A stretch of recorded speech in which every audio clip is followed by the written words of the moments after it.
This is breaking news. It came out just a few minutes ago, and I've literally just made this video as I've come back from News UK. Donald Trump has said that he will sue the BBC for $5 billion. That is more than the BBC's entire annual budget. Yes, that exceeds the licence fee, plus the amount of money it brings in from its commercial arm. This is a meltdown. And should Donald Trump get anywhere near this, the BBC will become insolvent. Today, I'm going to explain the court case in full. I know that I've mentioned it in other parts, but this is going to be a full explanation of what happens next. Hello, everyone. This is Andre Walker. Thanks so much for watching this video. Please do subscribe, but more importantly, please hit the bell notification icon. It's the best way to absolutely guarantee you get all of my videos as soon as they are released. Well, defamation cases can be brought in multiple jurisdictions. All jurisdiction is a legal entity, a basically geographical legal place. In this case, Donald Trump gave the BBC an ultimatum. If they didn't issue an apology and give him $1 billion US dollars, which is 760 million pounds, then he would sue. The deadline, because of the difference in time, was 10 p.m. Friday, which is just a few hours ago. I'm filming this in the early hours of Saturday morning in the UK. He has now said that he will sue for $5 billion, which is his right. Now, just to be clear, in the United States of America, there's something called the First Amendment. That is to say that you have the right to free speech. Now, you do not have the right to incite violence, and you do not have the right to lie about people, exactly the same as the UK. But because of the right to free speech being constitutional, they err on the side of caution. That is to say that it is much harder to sue somebody in any court in the United States of America for defamation than it is in the United Kingdom. However, there is an important caveat here called punitive damages. That is to say that in the United Kingdom, you could sue the BBC because they definitely lied about him. I'll come back to that in a minute. They definitely lied about him. But you can sue them for whatever damages you've received, which would be typically losing your job. Damage to your reputation can be quantified. No, it can't. Yes, it can, because if the reason why you couldn't get a job for 20 grand is because the BBC lied about you, they would owe you the 20 grand. And that could go every year. Well, fairly obviously, Donald Trump didn't lose his job as US president because this related to the certification of Joe Biden. Ergo, you would be talking about whether he lost the most recent election. Could he demonstrate some financial loss to the Trump enterprises? Maybe, maybe not. But let's park Britain. So BBC are banged to rights in Britain, but there's probably not many damages. In the United States of America, there's punitive damages. And what they look at instead is what can you afford and what would harm you if you were to pay it out. So as an example, you know, if you sued me for £10,000, that would be very bad. But if you sued Microsoft for £10,000, they're not going to give a toss, are they? In order for Microsoft to be upset, you've got to go into the millions. And that is what they will do in Florida. So the court case will now roll on. But there is another caveat here, which is this. The BBC will have insurance against every single against defamation. Every single news outlet has that, including the one that I work for.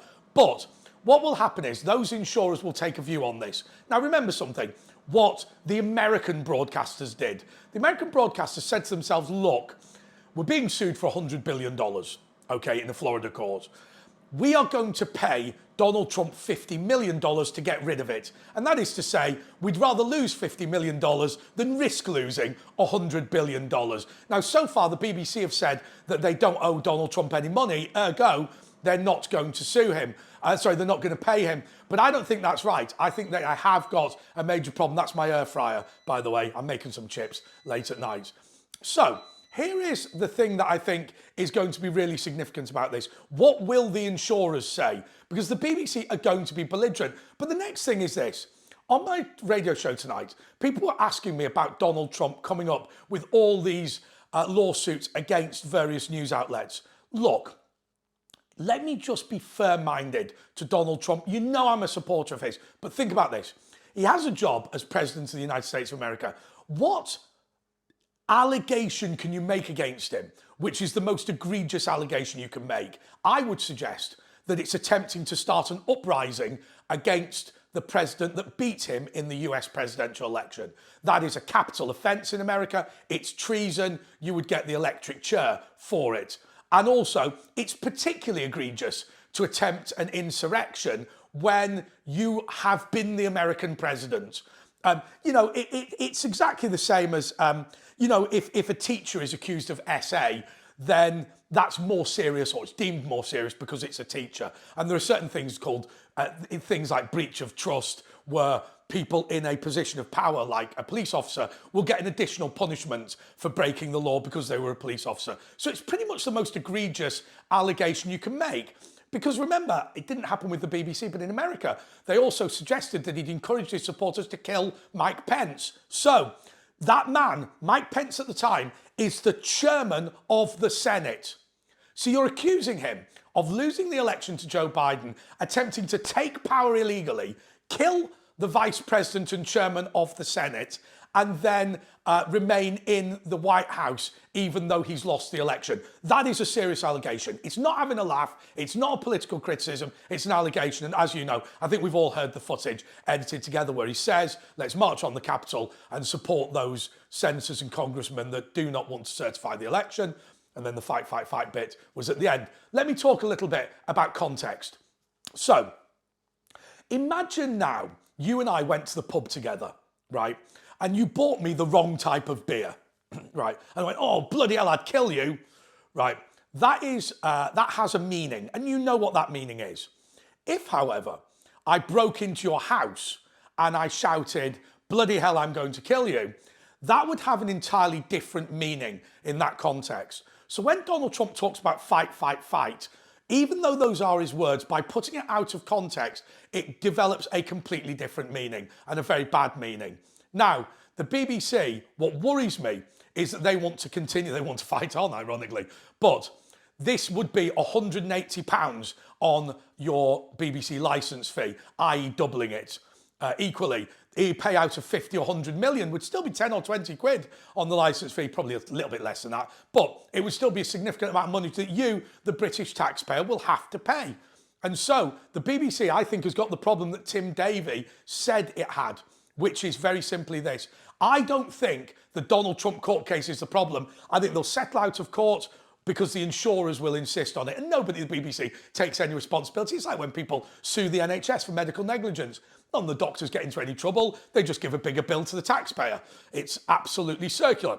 But the cancellations are remarkable. And let me tell you something that's happened now. The BBC has altered its website. It now will not allow you to cancel online anymore. It's telling you to phone them up. And when you phone them up, they threaten you and tell you that you can't cancel because you're breaking the law. That is the level of desperation. Can you imagine if Netflix attempts to do that, if Amazon Prime attempts to do it? That is a significant problem. And I think the BBC are really now in financial meltdown. Will the BBC become insolvent? Well, it's quite hard for the BBC to become insolvent simply because they would just get a government bailout. It's similar to the post office. They could technically go bankrupt, but it's not very likely to happen. So we will see what's happening. Now, I've got some good news for you. Donald Trump is suing the BBC in Florida, unbelievably, and I'm not going to say who it is, but one of my best friends from university debating is Donald Trump's lawyer in Florida. He happens to be over on Monday, so I'm going for a beer with him. He was on the debating circuit with me. He was the University of Manchester A team, along with his debating partner, who's Rob Rinder, believe it or not, Judge Rinder, who I've known since I was 18. But I will speak to him and see what's going on. But I will tell you something. That Prescott report has a series of problems. Remember, they identified 4 issues. Number 1 was the treatment of Donald Trump. Number 2 was their relationship with Hamas. Number 3 was their climate change zealotry, and number 4 was the way that they were pushing the trans issue, particularly for children. I'm not a big knowledge on climate change or the trans issue, but I will tell you what they were saying about Hamas. So, if you watch any report from Ukraine, I know a little bit about Ukraine, more than I know about Israel, what you will see is you'll see them talking about, they'll say, right, these pictures filmed by the Ukrainian military have been verified by Sky News or been verified by the BBC. Right, I'll explain what that is only after I tell you this. Then you'll hear them say, Bob Jones's report is subject to Ukrainian military censorship. Right, the first one means this. Obviously, we've been given this footage from whatever you want to call it, but it's the Ministry of Propaganda. Ergo, it's been filmed by soldiers and it's been given to us because it portrays Ukraine in a positive light. Now, that doesn't mean it's not true, but it does mean that the purpose of this is propaganda, not genuine journalism. So they verify it and flag it up. Got it. Point number two. Most embedded journalists are subject to censorship. The reason is largely, if being honest, face of special forces and things like they don't want the inside of a tank. Have you ever seen this when like there's a documentary on the UK nuclear submarine and they won't show you the buttons they've got? Because obviously if you can watch it, so can the enemy.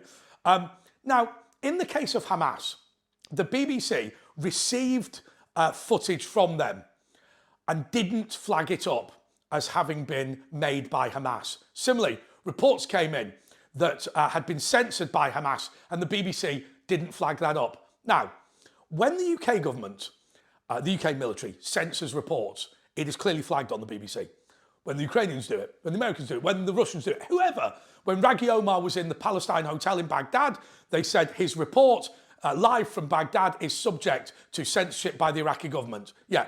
Why didn't they do that in the case of Hamas?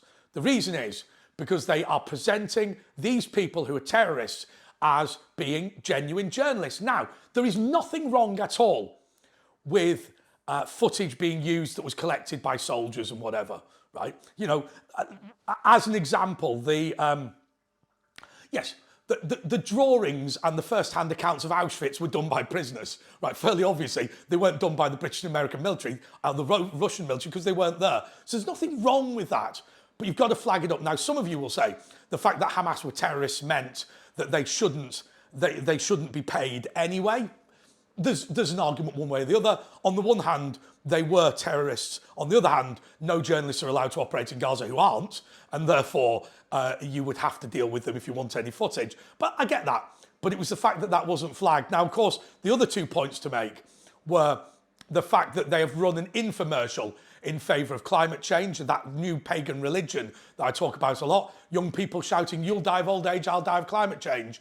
I was watching some news reports of children from the 1960s and 70s, and they all believed that there was going to be a nuclear war. The BBC had pushed that down their throats. There wasn't. Nuclear weapons was what was preventing a war with the Soviet Union. The final thing was about chemical castration for children, that is puberty blockers for children.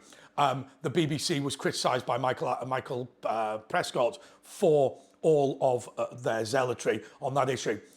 Let's be realistic. Robbie Gibb, the former director of communications to Theresa May, is the one that's been accused of leaking this report. It doesn't matter who leaked it. What matters is what the BBC have done. And what upsets me more than anything else is we live in a country where nobody in the public sector ever takes the blame for what they get wrong. The BBC will pay this bill, and there will be a bill, and then they will hand that bill to you. Shame on them. Until next time, goodbye.